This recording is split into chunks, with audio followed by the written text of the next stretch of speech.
Lo que está pasa ahora que está con nós temos um retraso, riba esquema para recoger sushi de casa. A ver, me hinta, nos lo acaba com o barrio nan de jara som que nos não acaba recoger sushi e tem algum barrio de jamar também que nos não acaba. Para lo que te trata é ruta de jawebs, nos não a começar com a ver, me hinta, passou uma visa, nos também acaba com o retraso que nos tem riba tanto jamar que jara som, para a ver tarde nós te começar com a ruta nan de jawebs, para nós concluir com nan manhã que tá viernes.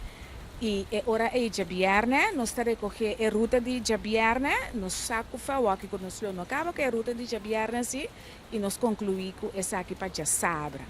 E o que te resta é hora é de já domingo, se nós queda com algum bar que nós não passa ainda, se ele quer concluir essa aqui não para já domingo, passou nos meta tá, apesar que nós tem a problemática com nós truck não, para fim de semana aqui nós podemos passar dentro do barrio e recoger tour sushi, para nós poder esse bom e para Jaluna nós podemos começar com uma ruta e hora de Jaluna sem nenhum retraso.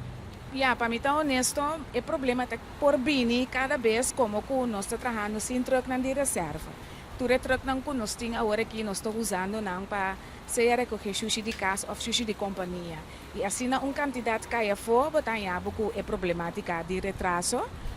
Para nós, meta tá, para nós não tem retraso, pero lastimamente, tem hora com caso não que nota de bomang. Então, esse é o que está passando agora aqui. Nós temos uma quantidade de troco que não está funcionando na garagem.